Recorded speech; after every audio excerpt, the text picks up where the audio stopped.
Hello dear student मजामां छो बधा। Chemistry नो आजनो आपणो lecture some basic concept of organic chemistry में आगळ वधीए तो छेल्ले आपणे क्वॉलिटेटिव एनालिसिस जोयुं हतुं।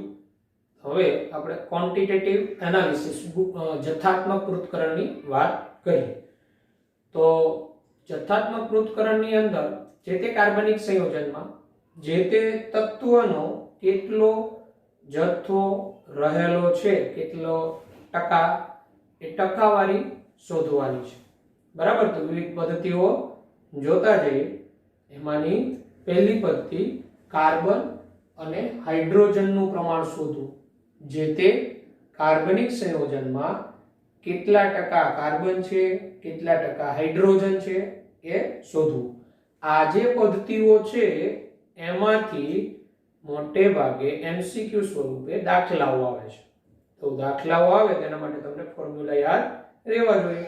तो आपणे कोई पण कार्बनिक संयोजनमां वजन आप्युं होय अने आपने एम पूछे के एमां कार्बनना टका કેટલા हशे, हाइड्रोजन કેટલા टका हशे, तो आपणे डायरेक्ट फॉर्म्युला याद राखीए तो सरळताथी मेळवी शकीए।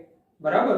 तो एनी पद्धति छे ए जोईए। तो कार्बन हाइड्रोजननुं प्रमाण टकावारीमां शोधवा माटेनी आ पद्धति जे लेबिग पद्धति तरीके ओळखाय छे। तो लेबिग पद्धति तरीके तो लेबिग पद्धति कार्बन हाइड्रोजननुं टकावारी प्रमाण शोधवानी लेबिग पद्धति। तो समझिए कार्बन अने हाइड्रोजननुं मापन एक ज प्रयोग द्वारा करी शकाय। एक ज प्रयोग मार्फते आपणे कार्बन हाइड्रोजननी टकावारी शोधी शकीए। कई रीते? तो शुं करवानुं एनी पद्धति? तो कार्बनिक संयोजनना ચોક્કસ જથ્થાને ઉપર 2 ઓક્સાઇડ સાથે વધુ O2 ની હાજરીમાં બાળવામાં આવે।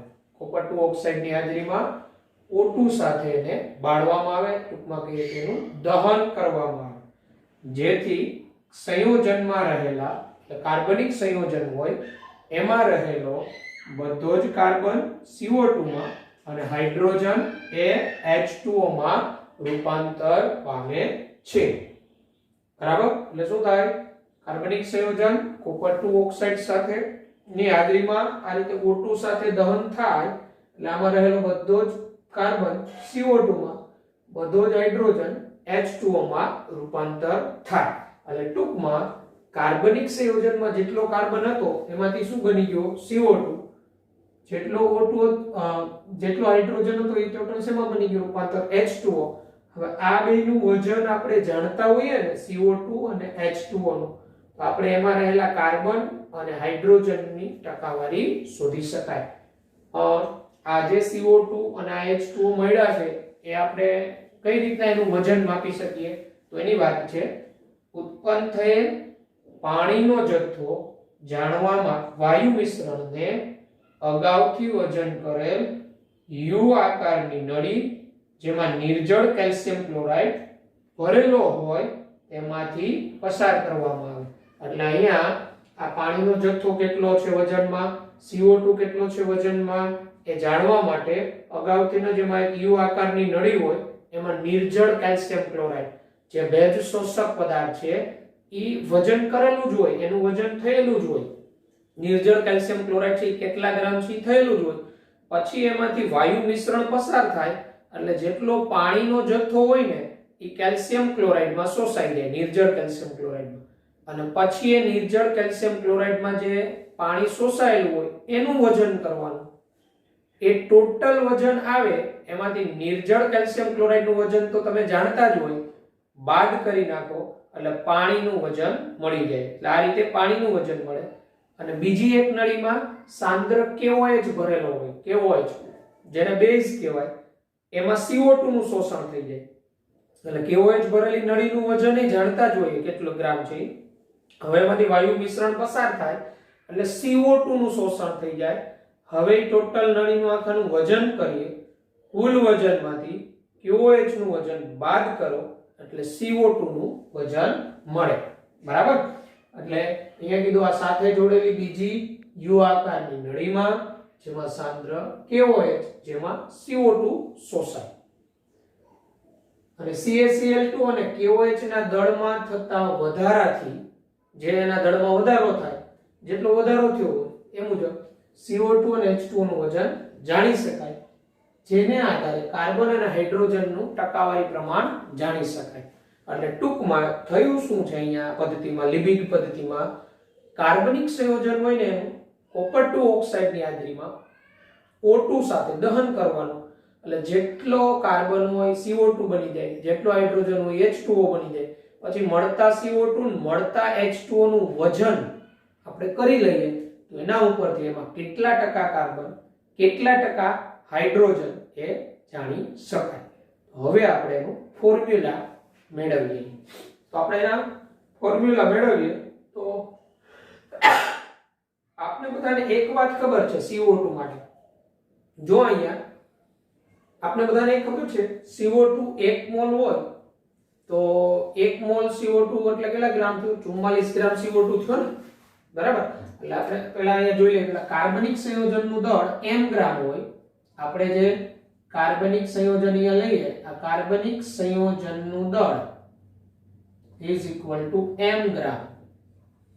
એટલે આપણે જે કાર્બનિક સંયોજન એમાં કેટલા ટકા કાર્બન, કેટલા ટકા હાઇડ્રોજન એમ માપવું છે, એનું દળ ધારો કે m ગ્રામ હોય. હવે આપણે કાર્બનનું વજન માપી લઈએ. આમાં CO2 જે છે, બરાબર, CO2 ને આપણે m1 ગ્રામ કહીએ. એટલે m1 ગ્રામ અહીંયા CO2 મળે, એમાં કેટલા ગ્રામ કાર્બન ઈ જોતું છે આપણે. આપણે એક ત્રિરાશિ ખબર છે, 44 ગ્રામ CO2 માં 12 ગ્રામ કાર્બન હોય. we know that 44 gram CO2 આણ્વીય દળ, એમાં 12 ગ્રામ કાર્બન હોય. તો આપણે અહીંયા m1 ગ્રામ CO2 મળે, m1 ગ્રામ CO2 માં કેટલા ગ્રામ કાર્બન? Question mark. તો હવે અહીંયા આપણે કાર્બનનું વજન મળી જાય. કાર્બનનું વજન બરાબર 12, એટલે આ 12 એને ગુણાકારમાં m1, આ m1 એટલે CO2 નું વજન ડિવાઇડેડ બાય 44. આ કાર્બનનું વજન મળે આપણે m1 ગ્રામ CO2 માં. આપણે તો percentage ઓફ કાર્બન જોઈએ, તો percentage ઓફ કાર્બન તો આપણે શીખી ગયા પહેલા ચેપ્ટરમાં સૂત્ર, જે તે સંયોજનમાં કાર્બનનું વજન ગુણાકારમાં 100 છેદમાં કાર્બનિક સંયોજનનું દળ. એટલે આપણું જે તે સંયોજન, આ કાર્બનિક સંયોજન છે, આમાં કાર્બનની ટકાવારી આપણે શોધીએ છીએ, તો એમાં કાર્બનનું વજન, તો કાર્બનનું વજન એટલે આટલું આવે આ સૂત્ર, એને ડિવાઇડેડ બાય કાર્બનિક સંયોજનનું દળ ઇન્ટુ 100. તો અહીંયા કાર્બનનું વજન એટલે 12 into m1 divided by 44 into 100. અને આને આ જે છે આના છેદ, આ કાર્બનનું વજન છે એના છેદમાં કાર્બનિક સંયોજનનું કુલ દળ. તો આના છેદમાં કાર્બનિક સંયોજનનું દળ કરો તો આ જે છે આ અંશનો આ છેદ છે એ છેદમાં જ આવે. એટલે અહીંયા આ 44 ઇન્ટુ m કરી દેવાય. m એટલે આપણું કાર્બનિક સંયોજનનું વજન થયું, અને m1 એટલે CO2 નું વજન.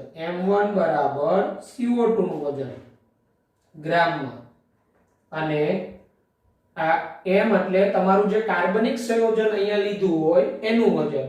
આમ કાર્બનિક સંયોજનમાં કેટલા ટકા કાર્બન છે એ જાણવું હોય તો એનું આ ફોર્મ્યુલા, percentage ઓફ કાર્બન જાણવા માટેનું 12 into m1 divided by 44 into m into 100, જ્યાં m1 CO2 નું વજન અને આ સ્મોલ m કાર્બનિક સંયોજનનું દળ.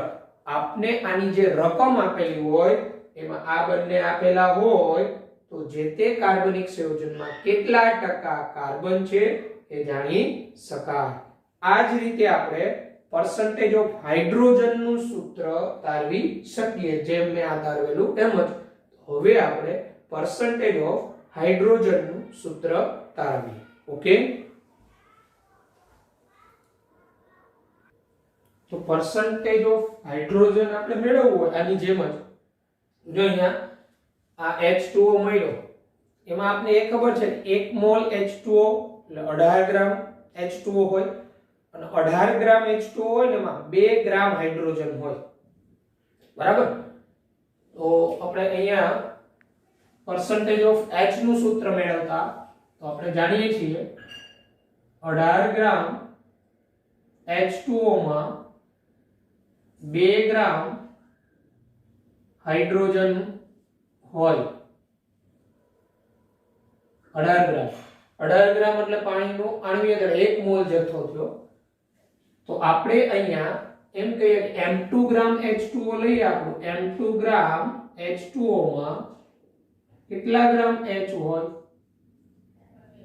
કેટલા ગ્રામ H તો હાઇડ્રોજનનું વજન જે તે કાર્બનિક સંયોજનમાં હાઇડ્રોજનનું વજન બરાબર 2 ગુણાકારમાં m2 આ m2 એટલે કોનું H2O નું વજન જે તે કાર્બનિક સંયોજનમાંથી કેટલા ગ્રામ પાણી મળ્યો એનું વજન છેદમાં 18 આ આપણે હાઇડ્રોજનનું વજન મળ્યું પણ આપણે તો percentage of H જોઈએ તો percentage of H બરાબર જે તે કાર્બનિક સંયોજનમાં હાઇડ્રોજનની ટકાવારીનું સૂત્ર તો તે કાર્બનિક સંયોજનમાં H નું વજન છેદમાં કાર્બનિક સંયોજનનું દળ એને ગુણાકારમાં 100 પણ હાઇડ્રોજનનું વજન કેટલું તો આ સૂત્ર મુજબ તો આ સૂત્ર અહીંયા હું મૂકી શકું તો percentage of H બરાબર 2 into m2 divided by 18 એના છેદમાં કાર્બનિક સંયોજનનું દળ તો અંશનો આ છેદ છે એ છેદમાં જ જાય એટલે અહીંયા into m એટલે કાર્બનિક સંયોજનનું દળ ગુણાકારમાં 100 આ જે તે કાર્બનિક સંયોજનમાં હાઇડ્રોજનની ટકાવારી પ્રમાણ કેટલી એ મેળવી શકાય અહીંયા m2 એટલે H2O નું વજન અને m એટલે કાર્બનિક સંયોજનનું દળ આ બંને આપણે રકમમાં આપેલા હોય તો બંને રકમમાં આપેલા હોય percentage of H મળે આપણે જો percentage of H કાર્બનિક સંયોજનનું દળ આપેલું હોય તેમાં H2O નું વજન કેટલું એ મેળવી શકાય આ બે સૂત્ર પરફેક્ટલી ડાયરેક્ટ યાદ રહેવા જોઈએ જે MCQ સોલ્વ કરતી વખતે સરળતાથી કિંમત મૂકી percentage મેળવી શકાય જો સૂત્ર યાદ ન આવે તો હું કઈ રીતના સૂત્ર લાવેલો એ રીતે તમે પણ લાવી શકો આ હતી લિબિક પદ્ધતિ કાર્બનિક સંયોજનમાં કાર્બન હાઇડ્રોજનનું ટકાવાર પ્રમાણ શોધવા માટેની પદ્ધતિ જે આપણે આવડવી જોઈએ ઓકે તો આ સૂત્ર આધારિત દાખલાઓ પણ છે આપણી ટેક્સ્ટ બુકમાં પણ છે અને MCQ બુકમાં પણ હશે ટેક્સ્ટ બુકમાં દાખલો છે એ આપણે જોઈએ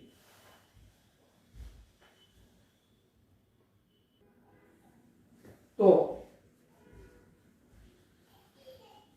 આપણે જે હમણાં percentage of C and percentage of H ના સૂત્ર તારવેલા એના આધારિત આપણા કોઈનો 12.20 આ મુજબ છે 246 ગ્રામ કાર્બનિક સંયોજનના સંપૂર્ણ દહનથી 198 ગ્રામ કાર્બન ડાયોક્સાઇડ એટલે કે CO2 અને 1014 ગ્રામ 1014 ગ્રામ પાણી એટલે કે H2O ઉત્પન્ન થાય છે એટલે અહીંયા તો આગળ શું પૂછેલું તો સંયોજનમાં રહેલા કાર્બન અને હાઇડ્રોજનનું ટકાવાર પ્રમાણ શોધો આપેલું શું છે આપણે અહીંયા કાર્બનિક સંયોજનનું દળ જેને આપણે m કહેતા હતા એટલે કાર્બનિક સંયોજનનું દળ જેને આપણે m કહેતા હતા is equal to 0.246 ગ્રામ 246 ગ્રામ આપણો કાર્બનિક સંયોજન છે CO2 નું વજન જેને આપણે કહેતા હતા m1 ગ્રામ જે 0.198 ગ્રામ છે H2O નું વજન જેને આપણે કહેતા હતા m2 ગ્રામ જે 0.1014 ગ્રામ છે આટલું આપણે આપેલું છે પૂછેલું શું છે આપણે percentage of C and percentage of H તો આપણે ડાયરેક્ટ ફોર્મ્યુલા મૂકી શકીએ, જે આપણે યાદ છે percentage of C is equal to 12 into m1 એટલે CO2 નું વજન divided by 44 into m into 100. m1 એટલે CO2 નું વજન એટલે percentage C 12 into CO2 નું વજન 0.198 ગ્રામ divided by 44 into કાર્બનિક સંયોજનનું દળ 0.246 ગુણાકારમાં 100. percentage of C તમે કેલ્ક્યુલેશન કરો તો એ તમારો આવશે 21% આસપાસ આવશે, બરાબર.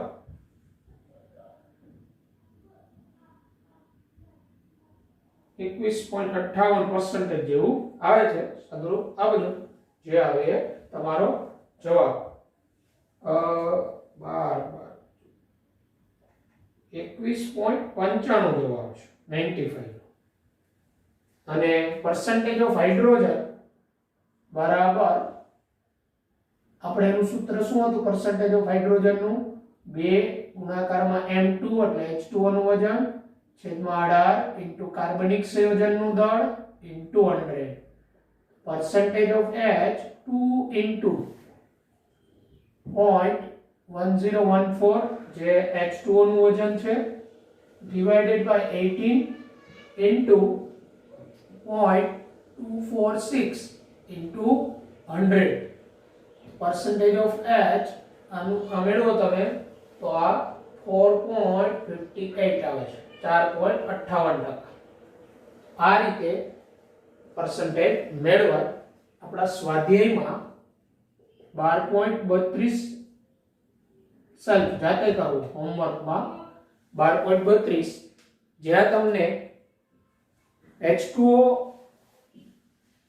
CO2 એના વજને આપી દીધા છે, કાર્બનિક સંયોજનના દળ આપેલા, સોરી percentage આપેલા છે, percentage of carbon and percentage of hydrogen ટકાવારી આપેલી છે.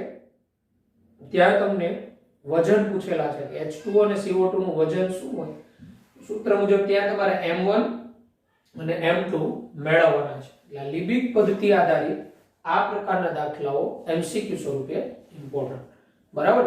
ગણતરી છે આ એ તમે જેમ પ્રેક્ટિસ કરો એમ તમે જવાબ લાવી શકશો, એટલે પ્રેક્ટિસ એની કરવાની, બરાબર. તો આ હતી લિબિક પદ્ધતિ percentage શોધવાની. હવે પછીની પદ્ધતિમાં આગળ વધીએ. તો ત્યારબાદ આગળ વધીએ તો હેલોજન તત્વો કાર્બનિક સંયોજનમાં કેટલા ટકા હાજર છે એ મેળવવા માટેની કેરિયસ પદ્ધતિ. તો એમાં શું હોય, તો એક સારી કક્ષાની ટ્યુબ જેને કેરિયસ નળી કહેવાય, બંધશીલ, એ નળીની અંદર કાર્બનિક સંયોજનનો નિશ્ચિત જથ્થો, હેલોજન ધરાવતો કાર્બનિક સંયોજનનો નિશ્ચિત જથ્થો AgNO3 સાથે ધુમાયમાન HNO3 ની હાજરીમાં ખૂબ ગરમ કરવામાં આવે. એટલે આમાં રહેલું હેલોજન બધું જ AgX માં રૂપાંતર થાય, સિલ્વર હેલાઇડમાં. અને આ સિલ્વર હેલાઇડ એનું ગાળન કરો, એને વ્યવસ્થિત ધોઈ શુષ્ક કરી અને AgX નું વજન કરો. AgX નું જે વજન આવે એના પરથી X નું વજન મળે, X નું વજન મળે એટલે એના percentage જે તે કાર્બનિક સંયોજનમાં કેટલા એ મળી જાય. તો આપણે કઈ કાર્બનિક સંયોજનનું દળ m ગ્રામ હોય. હવે આપને ખબર છે 1 મોલ AgX માં 1 મોલ X હોય, 1 મોલ AgX તો એમાં 1 મોલ X.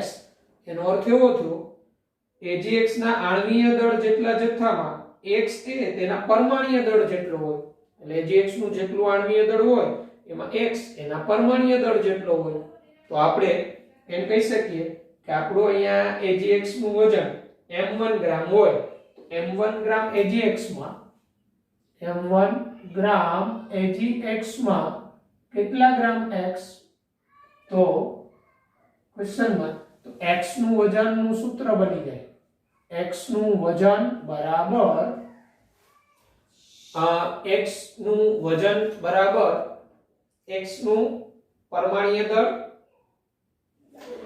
AgX ના આણ્વીય દળ જેટલામાં x એ તેના પરમાણ્વીય દળ જતો રહે m1 into x એટલે કાર્બનિક સંયોજનનું દળ m1 into x એટલે x નું પરમાણ્વીય દળ divided by AgX નું આણ્વીય દળ લાંબ થયું AgX ના આણ્વીય દળ જેટલા જથ્થામાં x એ તેના પરમાણ્વીય દળ જેટલો હોય તો m1 ગ્રામ AgX માં x કેટલો તો m1 ગ્રામ AgX એટલે AgX નું વજન ગુણાકારમાં x નું પરમાણ્વીય દળ છેદમાં AgX નું આણ્વીય દળ હવે આપણે તો percentage of x જોઈએ તો percentage of x બરાબર x નું વજન છેદમાં કાર્બનિક સંયોજનનું દળ જેને આપણે m કહીએ into 100 તો x નું વજન એટલે આ સૂત્ર થયું એનું એટલે percentage of x બરાબર m1 આ m1 એટલે AgX નું વજન એટલે AgX નું વજન જેને આપણે m1 કીધું into x નું પરમાણ્વીય દળ એટલે હેલોજન નું પરમાણ્વીય દળ ઈ ક્લોરીન હોય તો 35.5 બ્રોમિન હોય તો 80 આયોડિન હોય તો 127 લેવલ આ AgX નું વજન રકમમાં આપેલું હોય છેદમાં AgX નું આણ્વીય દળ ઇન્ટુ કાર્બનિક સંયોજનનું દળ ઇન્ટુ 100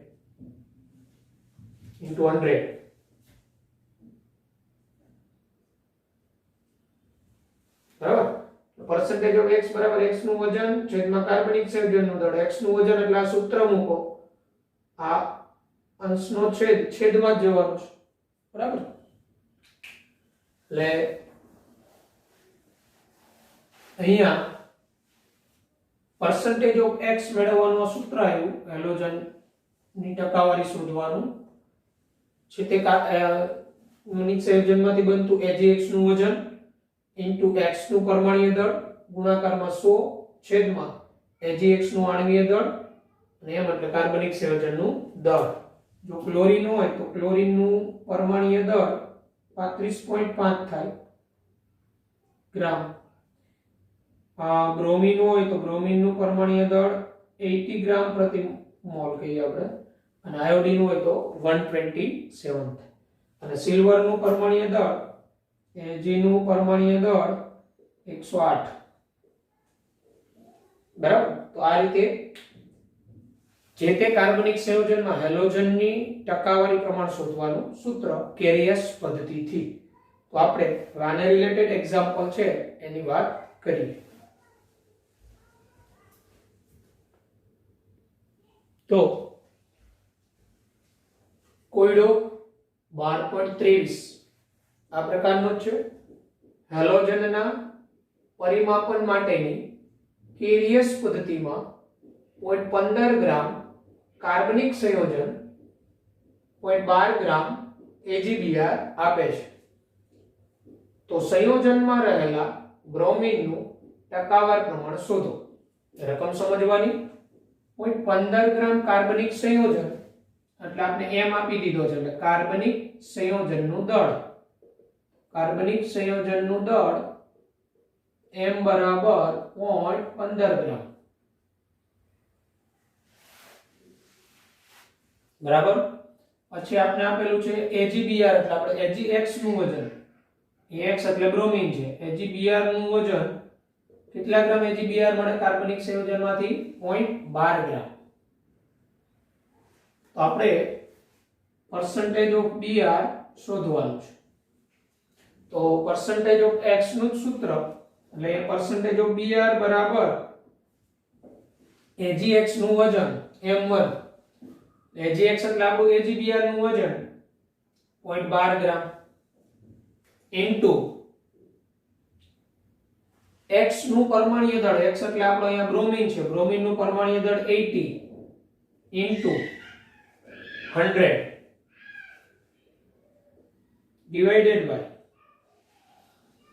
AgX નું આણ્વીય દળ, તો અહીંયા AgBr છે, તો AgBr નું આણ્વીય દળ સિલ્વર નું પરમાણ્વીય દળ 108 પ્લસ બ્રોમિન નું 80 એટલે 188 ઇન્ટુ કાર્બનિક સંયોજનનું દળ, કાર્બનિક સંયોજન આપણો 0.12 ગ્રામ, બરાબર. હવે આ બધાનું સોરી કાર્બનિક સંયોજનનું દળ 0.15 ગ્રામ. હવે આ બધાનું સાદુરૂપ આપો, તમારો જવાબ આવે 34.04% જેવો જવાબ આવે. એટલે આપેલ કાર્બનિક સંયોજનમાં બ્રોમિનની ટકાવારી તો Br બરાબર 34.04% હોય, બરાબર. આ જે પોઈન્ટ છે આને તમે 15 ગણતરી કરી નાખો, 15 અહીંયા 15 કરો એટલે અહીંયા 10 -2 લખવા પડે અને અહીંયા 120 કરી નાખો તો 120 એટલે 10 -3. હવે 15 8 120 એટલે અહીંયા 8 આવી જાય અને પછી આ 188 ને એ રીતે સ્મોલ માં ફેરવો અને સાદુરૂપ આપો, તમારો જવાબ આવે બ્રોમિન 34.04% હોય. આવો જ સ્વાધ્યાયમાં દાખલો છે સેમ પર્સન્ટેજ શોધવાનો, તો એ દાખલો હોમવર્કમાં કરજો તમે. સ્વાધ્યાયમાં 12.34 સેમ પેટર્ન, સ્વાધ્યાય 12.34 હોમવર્કમાં આ રીતે હેલોજનની ટકાવારી પ્રમાણ શોધવાનું સૂત્ર પરફેક્ટ તૈયાર કરો. રકમ આપેલી હોય એમાંથી જે આપેલું છે એ નોંધી લો અને પછી પર્સન્ટેજ આ રીતે મેળવી શકાય. તો આ હતું હેલોજન તત્વ કેટલા ટકા હાજર છે જે તે કાર્બનિક સંયોજનમાં એ શોધવાનું સૂત્ર. ત્યારબાદ આપણે સલ્ફર તત્વ છે એના પ્રમાણ શોધવા માટેની પદ્ધતિ જોઈએ. સલ્ફરની ટકાવારી, તો સલ્ફરની ટકાવારી પ્રમાણ છે તે કાર્બનિક સંયોજનમાં કેટલા ટકા સલ્ફર હાજર છે એ મેળવવું હોય તો એની પદ્ધતિ આમાં પણ એવું જ કેરિયસ નળીમાં કાર્બનિક સંયોજનનો એટલે જે કાર્બનિક સંયોજન સલ્ફર યુક્ત છે એવા કાર્બનિક સંયોજનનો નિશ્ચિત જથ્થો લ્યો, એમાં સોડિયમ પેરોક્સાઇડ અથવા ધુમાયમાન HNO3 ઉમેરો. સોડિયમ પેરોક્સાઇડ ધુમાયમાન HNO3 ઓક્સિડેશન કરતા એટલે આ કાર્બનિક સંયોજનમાં જેટલો સલ્ફર છે આ બેને ગરમ કરશો એટલે કાર્બનિક સંયોજનમાં રહેલો બધો જ સલ્ફર સલ્ફ્યુરિક એસિડમાં રૂપાંતર થશે, H2SO4 બનશે. એટલે આમાં રહેલો બધો જ સલ્ફર H2SO4 સ્વરૂપે આવી ગયો. હવે આ H2SO4 માં BaCl2 વધુ પ્રમાણમાં ઉમેરવામાં આવે, બેરિયમ ક્લોરાઇડ. BaCl2 વધુ પ્રમાણમાં ઉમેરતા આમાંથી BaSO4 બને, BaSO4 ના સફેદ અવક્ષેપ મળે એટલે બધો જ સલ્ફર BaSO4 સ્વરૂપે બેરિયમ સલ્ફેટ સ્વરૂપે અવક્ષેપિત થાય એટલે અદ્રાવ્ય સ્વરૂપે મળે. પછી એનું તમે શું કરો, ગાળણ કરો, એને ધોઈ નાખો અને એને શુષ્ક કરી વજન કરો. આનું ગાળણ કરો, એને ધોઈ નાખો વ્યવસ્થિત નિશ્ચિંદિત પાણીથી, શુષ્ક કરી BaSO4 નું વજન મળી જાય તમને. ટૂંકમાં થયું શું, કાર્બનિક સંયોજનમાં રહેલો બધો જ સલ્ફર BaSO4 માં કન્વર્ટ થઈ ગયો. આ BaSO4 નું દળ ને આધારે આપણે સલ્ફરનું ટકાવાર પ્રમાણ જાણી શકાય. એટલે બેરિયમ સલ્ફેટના વજન પરથી સલ્ફરનું ટકાવાર પ્રમાણ આ કાર્બનિક સંયોજનમાં કેટલું હતું એ જાણી શકાય. તો આપણે એ પર્સન્ટેજ સલ્ફર શોધવાનું સૂત્ર તારવીએ. કાર્બનિક સંયોજનનું દળ m ગ્રામ હોય, કાર્બનિક સંયોજનનું દળ અને m હોય ઇઝ ઇક્વલ ટુ n ગ્રામ હોય કાર્બનિક સંયોજન, બરાબર. હવે BaSO4 1 મોલ હોય તો એમાં કેટલા મોલ સલ્ફર હોય, તો 1 મોલ BaSO4 એમાં સલ્ફર જો 1 મોલ દેખાય, 1 મોલ BaSO4 માં 233 ગ્રામ BaSO4 થાય. 1 મોલ BaSO4 એટલે 233 ગ્રામ BaSO4. BaSO4 નું આણ્વીય દળ છે, બેરિયમ નું પરમાણ્વીય દળ 137 સલ્ફરનું પરમાણ્વીય દળ 32 અને 4 ઓક્સિજન એટલે 64, એટલે 64 પ્લસ 32 પ્લસ 137 બેરિયમનું, એટલે 1 મોલ BaSO4 માં 233 ગ્રામ BaSO4 હોય અને 233 ગ્રામ BaSO4 માં 32 ગ્રામ સલ્ફર હોય, એટલે આપણે ત્રિરાશી મૂકી શકીએ 233 ગ્રામ BaSO4 માં 32 ગ્રામ સલ્ફર, તો આપણે m1 ગ્રામ BaSO4 માં m1 ગ્રામ BaSO4 માં m1 into 32 divided by 233 gram sulphur હોય, બરાબર. તો સલ્ફરનું વજન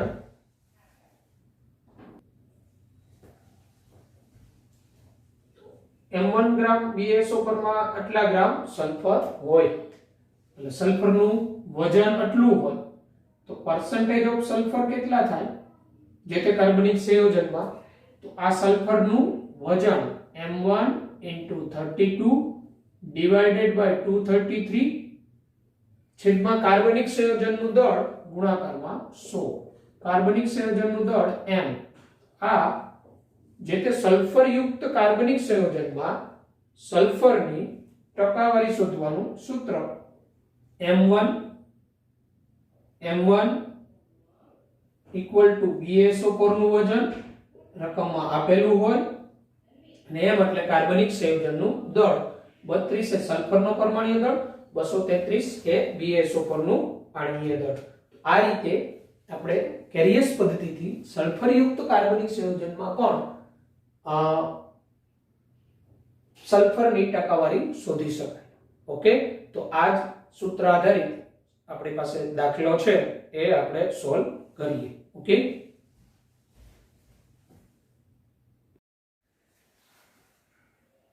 તો સલ્ફરનું ટકાવાર પ્રમાણ શોધવા માટેનું આપણે સૂત્ર જોયું, તો એ રિલેટેડ ઉદાહરણ કોયડો 12.34 સલ્ફરના પરિમાપનમાં 0.157 ગ્રામ કાર્બનિક પદાર્થ 0.4813 ગ્રામ બેરિયમ સલ્ફેટ આપે છે. એટલે આપણો જે કાર્બનિક પદાર્થ છે 0.157 ગ્રામ છે અને એ 0.4813 ગ્રામ BaSO4 આપે છે. બેરિયમ સલ્ફેટનું વજન આપેલું છે m1, કાર્બનિક સંયોજનનું દળ આપેલું છે m, તો તે કાર્બનિક સંયોજનમાં સલ્ફરનું ટકાવાર પ્રમાણ કેટલું હશે, તો અહીંયા કાર્બનિક સંયોજનનું દળ જેને આપણે m કહીએ એ કેટલું છે 0.157 ગ્રામ. પછી બેરિયમ સલ્ફેટનું વજન, બેરિયમ સલ્ફેટનું વજન જેને આપણે શું કહીએ, બેરિયમ સલ્ફેટનું વજન જેને આપણે m1 કહીએ 0.4813 ગ્રામ, બરાબર. બેરિયમ સલ્ફેટનું વજન 0.4813 ગ્રામ. તો જે તે સંયોજનમાં રહેલા સલ્ફરનું ટકાવાર પ્રમાણ કેટલું હશે, તો percentage of S નું સૂત્ર 32 into m1 એટલે 0.4813 divided by કાર્બનિક સંયોજનનું દળ, તો કાર્બનિક સંયોજનનું દળ કેટલું છે 0.157, બેરિયમ સલ્ફેટનું આણ્વીય દળ કેટલું 233 into 100, આ સૂત્ર આપણે હમણાં તારવેલું એ, બરાબર. 32 ગુણ્યા 0.4813 ગુણ્યા 100 છેદમાં 233 ગુણ્યા 0.157.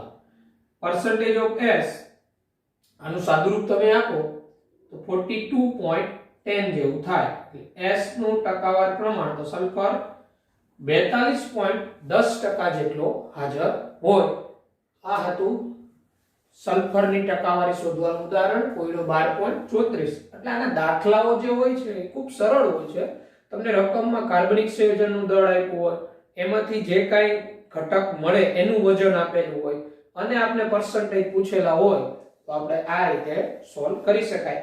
આને રિલેટેડ પણ આ BaSO4 રિલેટેડ સલ્ફરની ટકાવારી શોધવાનો દાખલો પણ આપણે સ્વાધ્યાયમાં આપેલો છે.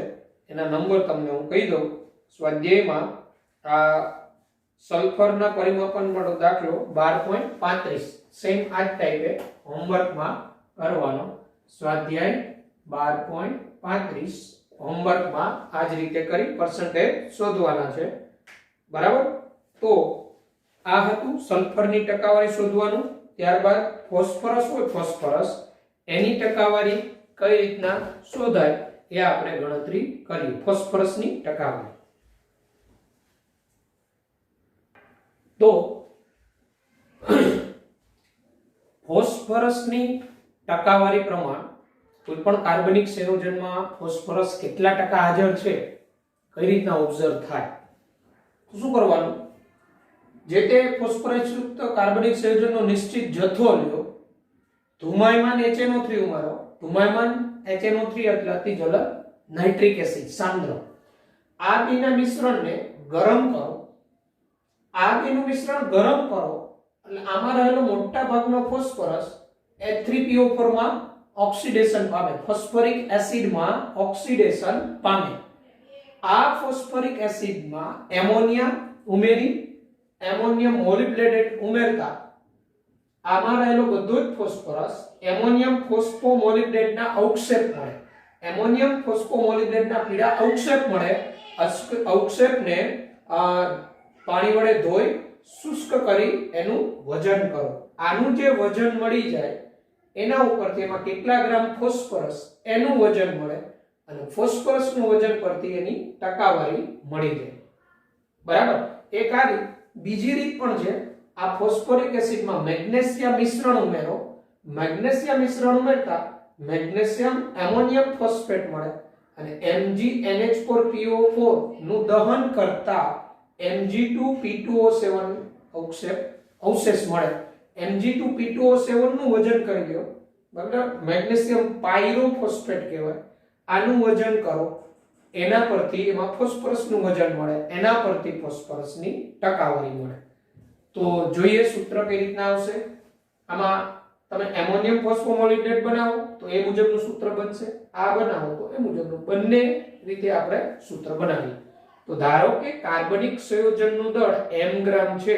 તમને આપેલ કાર્બનિક સંયોજન m ગ્રામ, એમોનિયમ ફોસ્ફોમોલિબ્ડેટનું દળ m1 ગ્રામ છે. એટલે આ તમને m1 ગ્રામ જેટલો મળતો હોય અને આ એમોનિયમ ફોસ્ફોમોલિબ્ડેટનું આણ્વીય દળ 1877 ગ્રામ છે એનું આણ્વીય દળ.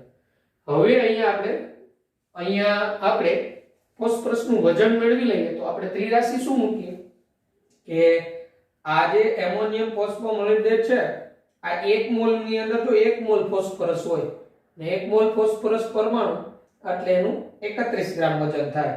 એટલે અહીંયા 1877 ગ્રામ એમોનિયમ ફોસ્ફોમોલિબ્ડેટ હોય. 1877 ગ્રામ એમોનિયમ ફોસ્ફોમોલિબ્ડેટ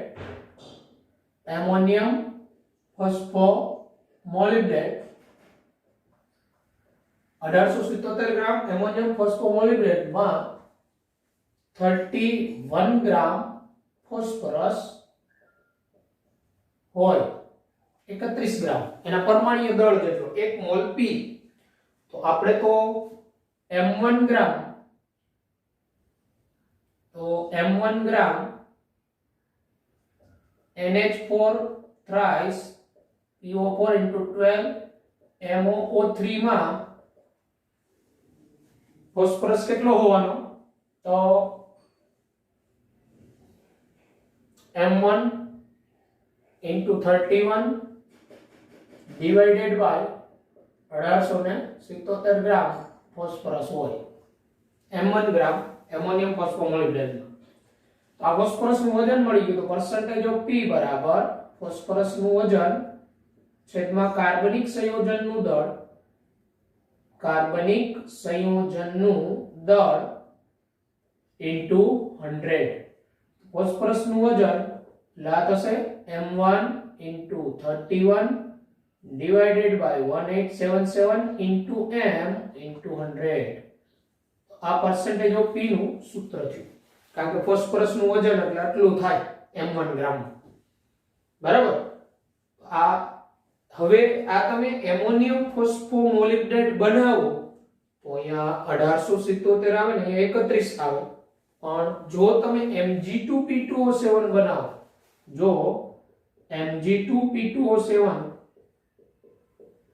બનાવો તો Mg2P2O7 આનું આણ્વીય દળ, તો મેગ્નેશિયમ, એક મેગ્નેશિયમ નું પરમાણ્વીય દળ 24, તો બે નું 48 પ્લસ P2 એટલે એક ફોસ્ફરસ નું 31 એટલે બે નું 62 અને 7 ઓક્સિજન એક નું 16, બરાબર. તો 16 ગુણ્યા 7 તો તમે Mg2P2O7 લ્યો તો 222 ગ્રામ થાય. આનું આણ્વીય દળ 222 ગ્રામ છે. અહીંયા આપણે કહી શકીએ 222 ગ્રામમાં 62 ગ્રામ ફોસ્ફરસ હોય. આનું આણ્વીય દળ 222 ગ્રામ, બે ફોસ્ફરસ, એકનું પરમાણ્વીય દળ 31, તો બેનું 62 થાય. એટલે એમ કહેવાય 222 ગ્રામ Mg2P2O7 માં 62 ગ્રામ P હોય, ફોસ્ફરસ હોય. m1 ગ્રામ Mg2P2O7, m1 ગ્રામ Mg2P2O7 માં m1 into 62 by 2222 gram P, m1 ગ્રામ માં આટલો. તો percentage of P તમે Mg2P2O7 લઈને કરો તો આ ફોસ્ફરસ નું વજન એટલે m1 into 62 divided by 222 into કાર્બનિક સંયોજન નું દળ into 100. આ તમને percentage of P મળે. એટલે આની અંદર એ જોવાનું, તમને દાખલામાં Mg2P2O7 નું વજન આપ્યું હોય અને ફોસ્ફરસ ની ટકાવારી શોધવાની કીધી હોય, કાર્બનિક સંયોજન નું દળ આપી, તો આ સૂત્રનો ઉપયોગ કરો, બરાબર. અહીંયા 62 ને 222 આવશે. પણ તમને દાખલામાં એમોનિયમ ફોસ્ફોમોલિબ્ડેટ આનું વજન આપ્યું હોય m1 કરીને, તો આ સૂત્રનો ઉપયોગ કરાય. 1877 ને અહીંયા 31 આવે. આ રીતે કોઈ પણ કાર્બનિક સંયોજનમાં ફોસ્ફરસનું ટકાવાર પ્રમાણ કેટલું છે એ મેળવવું હોય તો આ ફોર્મ્યુલા યાદ રાખવા પડે, બરાબર. તો આજના આપણા લેક્ચરમાં અહીંયા સુધી રાખીએ. પછીના લેક્ચરમાં આપણે નાઇટ્રોજનની ટકાવારી શોધવાનું, જલદા પદ્ધતિ, ડ્યુમા પદ્ધતિ મોસ્ટ ઇમ્પોર્ટન્ટ, અને ઓક્સિજનનું પ્રમાણ શોધવાની પદ્ધતિઓ એની વાત કરીશું. Okay, good bye, take care.